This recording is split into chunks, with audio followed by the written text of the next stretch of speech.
ఇయాల ఓట్ల పండుగ అయిపోయింది కదుల్లా. ఒకసారి ఇటు తెలంగాణలా అటు ఆంధ్రప్రదేశ్లా రెండు తెలుగు రాష్ట్రాలలో ఉన్న రాజకీయ నాయకులు ఎట్లా ఓట్లేసిండ్రో, ఓటు వేసిన తర్వాత సార్లు ఏమేమి మాట్లాడినరో చెలో మల్క చూసొద్దాం పాలి.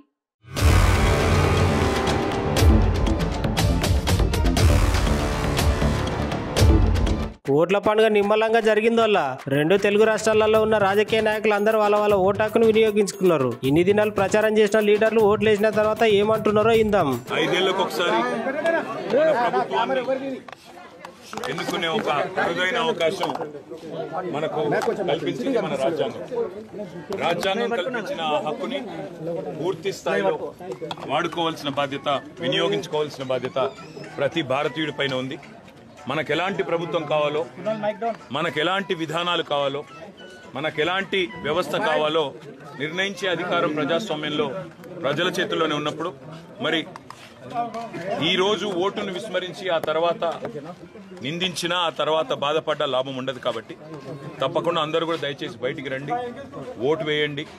మంచి ప్రభుత్వాలని, మంచి నాయకులని, మీకు మంచి చేసే నాయకులను, మంచి విధానాలకు మరి ప్రాతినిధ్యం వహించే నాయకులకు మీరు తప్పకుండా ఆశీర్వదించాలని కోరుతూ, మరి ఇవాళ ఇక్కడ తెలంగాణ ప్రభుత్వం కూడా పాపం కరెంటు పోకుండా ఒక్కొక్క పోలింగ్ స్టేషన్ దగ్గర ముగ్గురు అధికారులను పెట్టి, జనరేటర్లను పెట్టి చాలా కష్టపడతా ఉన్నారు.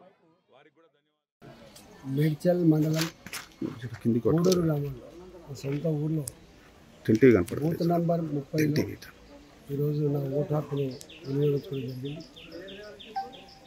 మల్కాజ్గిరి నియోజకవర్గానికి వినమ్రంగా చేసే విజ్ఞప్తి, అందరూ కూడా ఇళ్ల నుంచి బయటకు వచ్చి తమ ఓటు హక్కును వినియోగించుకోవాలి.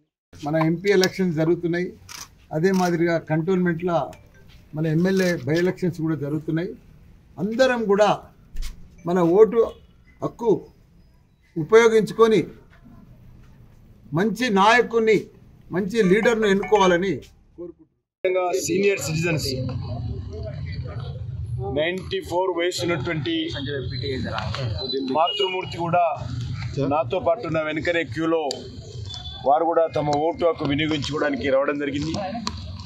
చాలా పెద్ద ఎత్తున ప్రజలు బారులు తీరి ఓటింగ్ కోసం వస్తున్నారు. నేను సికింద్రాబాద్ కాన్స్టిట్యున్సీ కానీ లేక తెలంగాణ రాష్ట్రంలో ఉన్నటువంటి అందరిని కూడా కోరుతా ఉన్నాను, అందరూ కూడా ముందుకు వచ్చి మీ ఓటు హక్కు వినియోగించుకోవాల్సిందిగా కోరుతా ఉన్నాను. దయచేసి తమ ఓటు హక్కును సద్వినియోగం చేసుకోవాలని సవినయంగా అప్పీల్ చేస్తూ ఉన్నాం. ముఖ్యంగా గ్రామీణ ప్రాంతాల లోపల చూసినప్పుడు ఓటింగ్ శాతం 90, 92, 97 వరకు పోతా ఉంది. కాబట్టి పట్టణాల్లో ఉన్నటువంటి విద్యాధికులైనటువంటి మిత్రులు, బాగా ఉద్యోగాలలో సాఫ్ట్వేర్ సైడ్ ఉన్నటువంటి సోదరులందరూ కూడా దయచేసి don't feel it is an holiday, kindly vote it, save the democracy, save the country. ఇక అటు తెలంగాణలో లీడర్లు అట్లా అంటే అటు ఆంధ్రాలో లీడర్లు ఏమంటున్నారో అది కూడా చూసొద్దాం.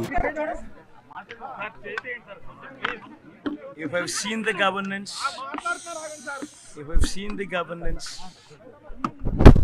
and if you think that you have benefited from this governance, then vote for that governance which would lead to a brighter future. What should the voters vote for? That is like the issues. What are the issues? That's exactly what I'm saying. They've seen the governance the past 5 years, and if this governance is to continue for their better good, then vote for that governance. And national issues, sir.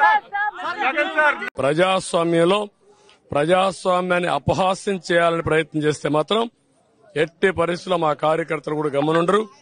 జనైన్గా law and order ప్రకారం మీరు ఓట్లేయండి. ప్రజా అభిష్టం నెరవేరాలి, దానికి మేము కట్టుబడి ఉంటాం. కానీ ప్రజాభిష్టాన్ని వమ్ము చేసే విధంగా రౌడీజంతో, గూండాయిజంతో మా ఏజెంట్లు కిడ్నాప్ చేస్తే మాత్రం ఎట్టి పరిస్థితుల్లో పోషించాం. మీరు కూడా మీ ఓటు హక్కును వినియోగించుకోండి. చాలా గుడ్ న్యూస్ ఏంటంటే ఇప్పుడు సిటిజన్స్ చూడండి, యూత్ని, ఎడ్యుకేటెడ్ యూత్ పర్సంటేజ్ పెరిగింది. ఓటు ఇంట్లో ఉండకండి, ఇదే డెమోక్రాటిక్ చివరి ఎలక్షన్ అని కొందరు అంటున్నారు. చాలా ఇంపార్టెంట్. బయటికి రండి, మార్పు రావాలి, మార్పు కావాలని. మీరు ఎడ్యుకేటెడ్ ఎందుకులే మళ్ళా వాళ్ళే వస్తారు, లేదు, మీ ఓటును మీరు వినియోగించుకోండి, ప్రతి ఒక్కరికి వినియోగించుకొని ఎంకరేజ్ చేయండి. సమాజ స్థాపన కోసం, సమాజంలో వ్యత్యాసాన్ని తొలగించడం కోసం,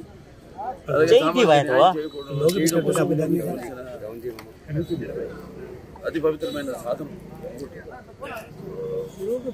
ఓటుని మరి సద్వినియోగపరుచుకుంటే ఈ ఓటుని మీరు సద్వినియోగపరుచుకుంటే, లేదా మీ ప్రజాస్వామ్యాన్ని, మీ ఉన్న స్వాతంత్రాన్ని మీరే హత్య చేసినట్టు ఉంటుంది. మరి చాలామంది